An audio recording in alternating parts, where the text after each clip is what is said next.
Hola, os doy la bienvenida un día más a mi canal. Hoy vamos a hablar de los libritos que leí en octubre, que la verdad fue un mes lector que no salió como yo tenía planeado. Para empezar, no pude ponerme a leer prácticamente libros otoñales ni spookies porque tuve que leer cosas por trabajo y por diversos temas. Y me duele un poco la verdad porque yo me paso todo el año reservando las lecturas otoñales para el otoño y luego cuando llega no tengo tiempo. A ver si aprendo el año que viene y mira, leo las historias otoñales un poquito cuando me venga en gana porque si no, no me salen bien las cosas. Vamos a empezar rápidamente con algunos cuentecitos infantiles que ya sabéis que me gustan mucho. Aquí tengo, por ejemplo, Paddington's Trick or Treat de Michael Bond con ilustraciones de R.W. Ali. Básicamente es una historia del famoso osito Paddington. El día de Halloween celebran una fiesta de Halloween en casa de los Brown. Y digamos que se les cuela un invitado no muy bienvenido, pero ahí vemos cómo van a hacer truco or trato, etc. A ver, es una historia infantil, no está traducida al castellano, pero bueno, si tenéis niños bilingües o los lleváis a la academia de inglés o lo que sea, pues es una historia así como muy cookie, como es Paddington básicamente. Después tenemos las maravillosas historias de la abuela de Karine Marie Amiot y la verdad, o sea, me enamoré de este libro a primera vista porque es una verdadera joyita las ilustraciones que contiene. Uy, mirad qué preciosidad. En cuanto a los cuentos, son muy cortitos, apenas tienen 2 o 3 páginas, aunque sí que es verdad que hay alguna excepción y encontramos alguna historia un pelín más larga. En mi opinión, este recopilatorio está enfocado a niños bastante pequeños, quizá entre los 3 y los 5 años. Vaya por delante que no soy una experta en esto, no soy profesora, no soy educadora, no soy pedagoga, así que es simplemente mi opinión subjetiva. Pero son historias bastante sencillas y yo creo que ideales para leer a los más pequeños en voz alta y que disfruten de las ilustraciones y de unas historias pues cortitas y que no necesariamente pretenden enseñar nada, sino simplemente entretener. Por supuesto que los niños un poquito más mayores van a poder leerlo, de hecho podrán leerlo por su cuenta incluso y así podrán ejercitar la lectura, pero quizá les resulten historias un pelín sencillas. A continuación, Las chicas Gilmore, regreso a Stars Hollow, que debo decir que es un regalazo para las fans nostálgicas de Las chicas Gilmore, que además disfrutamos de la literatura infantil y de los cuentos ilustrados. Las ilustraciones son una joya, personalmente me han encantado y sobre todo me ha maravillado la cantidad de detalles de la serie que contiene. O sea, hay un montón de guiños a cosas muy concretas que a lo mejor salen incluso solo en un episodio, así que se nota que este libro está hecho por y para fans de Las chicas Gilmore. Y el libro básicamente nos presenta a Lorelai y a Rory y nos hace un breve resumen de lo que es su vida, tanto de lo que era un poquito antes de llegar a Stars Hollow como una vez que ya viven en Stars Hollow. Hacemos un repaso de los vecinos, salen tomando café en Lux, escuchando música con Lane, las cenas de los viernes con los abuelos, las reuniones vecinales, los vecinos, los festivales. Básicamente es un recopilatorio de todos esos detalles que constituyen la esencia de Las chicas Gilmore, complementados con unas ilustraciones de verdad que monísimas. Así que ya sabéis, si sois como yo coleccionistas de literatura infantil ilustrada y si tenéis hijos, hijas a quienes queráis empezar a enseñar la historia de Las chicas Gilmore, pero quizás sea pronto para ponerles la serie, pues esta es una manera estupenda de que vayan conociendo a los personajes. A continuación vamos a hablar de Stitches and Witches de Nancy Warren, que es la segunda parte de The Vampire's Knitting Club. El primer libro me lo leí el otoño pasado y este otoño pues he decidido leerme el segundo. Básicamente es una serie cozy mystery, pero paranormal, porque nuestra protagonista hereda la pequeña tienda de crochet de su abuela en Oxford cuando ésta muere y se traslada allí sin tener muy claro qué va a hacer, porque el crochet digamos que no es lo suyo, pero es como el legado de su abuela y bueno, allí se encuentra con que a su abuela Ha muerto, sí, pero se ha convertido en una vampira y de hecho forma parte de un club de vampiros que se reúnen para hacer crochet. Y evidentemente, puesto que es un cozy mystery, pues vamos a tener un crimen que resolver en cada libro. Y bueno, el primero estuvo interesante, me pareció que tenía potencial, pero debo decir que este segundo ha sido un pelín decepcionante porque me da la sensación de que es que no está aprovechando ese potencial. Y a ver, ha sido una lectura rápida y entretenida y el misterio ha estado bien, pero como os digo, creo que hay muchos elementos desaprovechados. Yo a un cozy mystery paranormal le pido dos cosas. La primera es que sea un buen libro de misterio, que esa trama de misterio esté bien desarrollada, bien trabajada y no quede eclipsada por otros elementos de la historia. En ese sentido, la verdad que ninguna queja. Y lo segundo que le pido a un cozy mystery paranormal es que esos elementos paranormales estén ahí, estén presentes y jueguen algún tipo de papel en la trama. Y a ese respecto debo decir que sí que tengo varias quejas. Por un lado es que ni las brujas ni los vampiros tienen la más mínima relevancia en la historia, es decir, tú a los personajes les quitas ese lado paranormal y prácticamente te queda la misma historia con la misma trama. Apenas se aprovechan la magia o las cualidades vampíricas en pos de la resolución del misterio y bueno, en pos de nada, sinceramente. Y el tema es que los personajes son simpáticos, es fácil identificarse con la protagonista, por ejemplo, porque seguro que a mí también se me daría de pena el crochet y acabaría regentando una tienda de crochet sin tener ni idea de lo que estoy haciendo en la vida, o sea, esa parte es muy fácil identificarse, pero por otro lado, nuestra protagonista, digamos que hace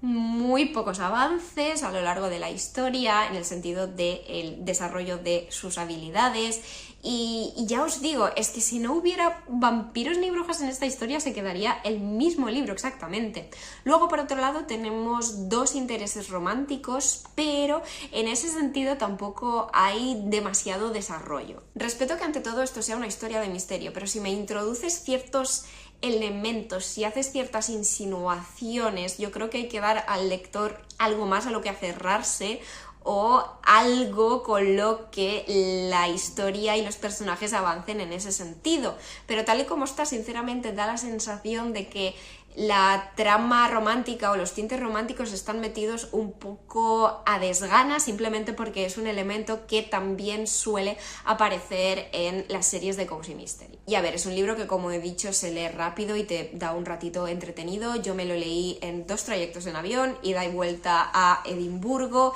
y la verdad es que estuvo bien. El problema es que no aporta nada especial o diferente, es decir, el elemento paranormal para mí es lo que distingue a esta serie cozy mystery de muchas otras, pero si esos elementos paranormales prácticamente brillan por su ausencia o se desarrollan tan despacito que vamos a tener un progreso nimio en cada uno de los libros, la verdad es que me hace replantearme si seguir con la serie, no porque tenga nada intrínsecamente malo, la verdad, ya os digo, es una lectura rápida y bueno, acabas con la sensación de que está bien, pero cada vez tengo menos tiempo para leer y tengo que ser más selectiva. Y la verdad que esta segunda parte me ha dejado con la sensación de que a lo mejor tampoco merece la pena seguir. Pero como contrapunto diré que If It Makes You Happy de Julie Olivia me ha encantado. Voy a intentar no explayarme mucho porque tenéis un blog muy largo en el que os hablo con todo lujo de detalles de este libro y de otra de mis lecturas otoñales, así que os lo dejo por aquí por si queréis pasaros a verlo. Sin embargo, si queréis un resumen os diré que If It Makes You Happy ha pasado a mi podio de romances otoñales y probablemente simplemente de libros románticos en general, porque me ha gustado muchísimo. Es la historia de Michelle, que se muda a un pequeño pueblecito para hacerse cargo de el bed and breakfast de la posada de sus padres, porque tras la muerte de su madre, pues su padre necesita algún tiempo y su hermana es la que se va a quedar definitivamente con la posada y la va a regentar, pero está acabando la carrera, de modo que Michelle se muda allí unos 3-4 meses para encargarse ella hasta que su hermana pueda realmente dirigir la posada. Y allí Michelle conoce a Cliff, el vecino, que además tiene 2 hijas y que insiste en ayudarla, pese a que Michelle es una mujer con muchas murallas, digamos, y al principio no le hace gracia, no le resulta fácil dejar entrar a la gente en su vida, pero al final Cliff se hace un huequito y... oh, de verdad que ha sido una historia súper bonita, me ha gustado muchísimo. Sí, son casi 500 páginas, pero merecen la pena porque esa extensión es la que permite a la autora desarrollar también la relación entre Cliff y Michelle. Es slow burn, ¿vale? Todo se cuece a fuego lento, como creo que debe ser particularmente en una situación en la que los dos personajes son tan diametralmente opuestos, y no solo eso, sino que ambos están divorciados y ambos se han acostumbrado a ciertas cosas, a llevar la vida de cierta manera, y han construido murallas, y bueno, requiere tiempo echar todo eso abajo y trabajar en ello, pero me parece preciosa la forma en la que primero se hacen amigos y desarrollan una amistad basada en el respeto y en la ayuda mutua. Me ha gustado mucho el desarrollo individual de ambos personajes, particularmente creo que el de Michelle es el que más brilla, así como también el desarrollo de su relación. Me ha gustado mucho lo que aportan las hijas de Cliff, por ejemplo, y algunos otros personajes secundarios. Además, la ambientación es perfectamente otoñal, si no lo habíais deducido ya por la cubierta, pero es una historia que se desarrolla de septiembre a diciembre, es decir, los mejores meses del año, y tenemos ahí el festival de otoño, Halloween, Acción de Gracias, Navidad, o sea, lo mejor de lo mejor. Y de verdad que entre las 1000 opciones de historias románticas de que disponemos hoy en día, creo que If It Makes You Happy de verdad destaca por sus personajes, por el desarrollo, por la narración y por la ejecución. Así que si os gusta el género, es una muy buena opción. Y a continuación, misterio con aroma a canela, Los secretos de Cinnamon Falls de R.L. Gilmore, que es la primera parte de una serie. Era una de mis novedades otoñales más esperadas y en algunos aspectos ha despuntado, pero por desgracia en otros no tanto. Nuestra protagonista es Nia, que después de una ruptura amorosa regresa a Cinnamon Falls, donde se reencuentra con su familia, sus viejos amigos e incluso con su ex, y donde se produce un asesinato. Y es que un día en la cafetería del pueblo aparece un cadáver, y Nia, que apreciaba mucho a esa persona difunta, decide ponerse a investigar, y además resulta, da la casualidad de que su ex es policía. Es un libro que se ha promocionado tanto desde el punto de vista del cozy mystery como del romántico, así que al principio yo no tenía muy claro qué esperar, y debo decir que las primeras páginas me daban muchas vibes de comedia romántica, pues eso, la chica de ciudad que vuelve a su pueblecito pequeño, se reencuentra con su ex, una historia de segundas oportunidades, etcétera, pero conforme avanza la historia, sí que debo decir que en mi opinión considero que el misterio y la investigación tiene bastante más peso que la relación romántica. Aunque puede ser que esto sea una sensación que me haya quedado a mí, porque para ser completamente sincera, la relación romántica ni fu ni fa. Además, los personajes en sí no me han dicho mucho, no he conectado mucho con ellos, entonces me daba un poco igual. Sí que es verdad que es una relación en la que no hay red flags ni nada flagrante o tóxico por lo que no me haya gustado, simplemente es que, sin más, no me ha parecido que entre ellos hubiera una conexión particularmente especial, una llama que reavivar. Creo que faltaba desarrollo, de hecho, en esa parte para que yo me creyera que estos dos están enamorados. Lo que sí que me ha parecido un punto fuerte es la ambientación, me encanta el rollo de los pueblecitos pequeños, y además este particularmente está ubicado al lado de una cascada y de un bosque de árboles de canela, que por si no lo sabéis se llaman canelos. Yo lo he descubierto con esta lectura. No obstante, toda esa atmósfera acogedora palidece un poco ante el cariz que toma el misterio. Es decir, en los cozy mysteries normalmente esperamos pues un misterio ligero, divertido, incluso entretenido, pero el caso es que, como os he comentado, Nia, nuestra protagonista, conoce personalmente a la persona que ha fallecido, y no solo es que la conozca, es que tenía una relación importante para ella, bastante cercana, y además este crimen parece estar relacionado con otro crimen que afectó muchísimo en el pasado a Nia. Por lo tanto, no es una investigación sin más, no es ir juntando las piezas por el placer de resolver el misterio, sino que está todo teñido de esa pátina de duelo que hace que todo lo relacionado con la muerte y la investigación parezcan más pesados, o sea, a la protagonista le pesan más que en un cozy mystery al uso. Por otro lado, el misterio en sí mismo me ha parecido bien construido y desarrollado, todas las piezas encajan y todas las pequeñas pistas diseminadas a lo largo de la historia cobran sentido al final, así que en ese sentido está bien ejecutado. A continuación, La profecía equivocada de Víctor Sabaté, que es la primera entrega de una nueva serie middle grade inspirada en la mitología griega, que se titula Los archivos de Ares. Como os digo, esta es la primera entrega y tuve el enorme placer de presentar este libro en Barcelona con el autor en la librería La Independent, y allí nos dejó caer que el segundo tomo no está muy lejos, así que ya sabéis, es una serie que va a tener un buen ritmo. Y en esta historia conocemos a Cleo, una chica que se muda con su padre a una nueva ciudad, lo cual no la entusiasma mucho, así como tampoco la entusiasman sus clases de cultura clásica, que por otro lado sí que fascinan a su amigo Leo.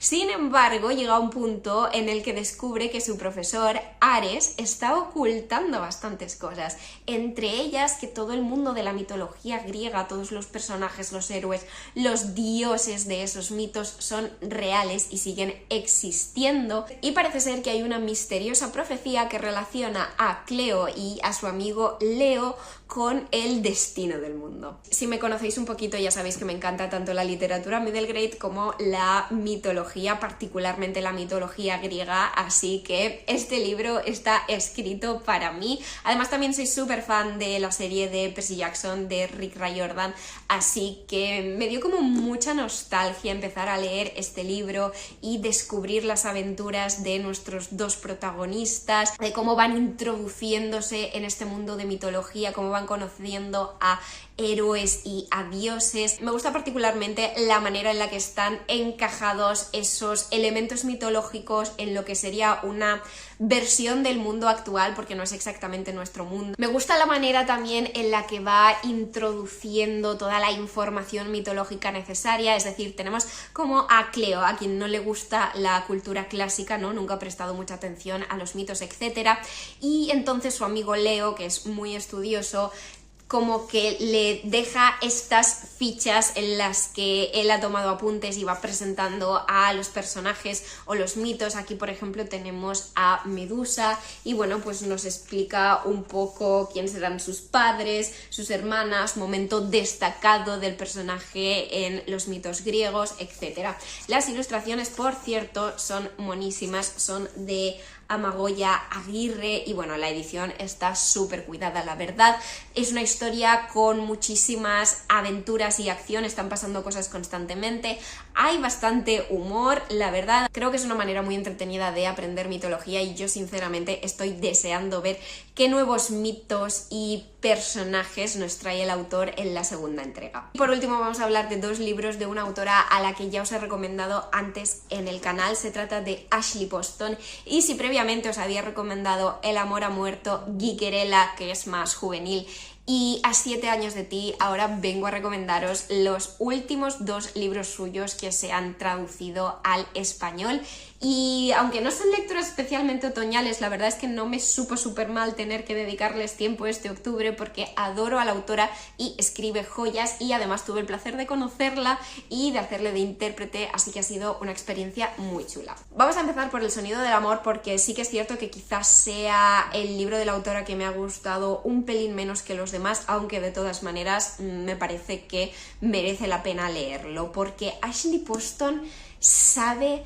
crear personajes y crear historias románticas bonitas y sanas y enternecedoras, pero siempre trabaja también muchísimo el desarrollo individual y personal de sus protagonistas, y eso es algo que me encanta porque crea un equilibrio perfecto. En este caso tenemos a Johnny, que es compositora y está pasando por un bloqueo creativo brutal a raíz de su situación personal, y es que a su madre le han diagnosticado Alzheimer, y se nota mucho que este es un tema que toca de cerca a la autora, porque la manera en la que describe cómo se siente Johnny, esa impotencia de no poder ayudar a su madre porque no hay cura y saber que cada día va a seguir perdiendo un cachito de su madre, digamos.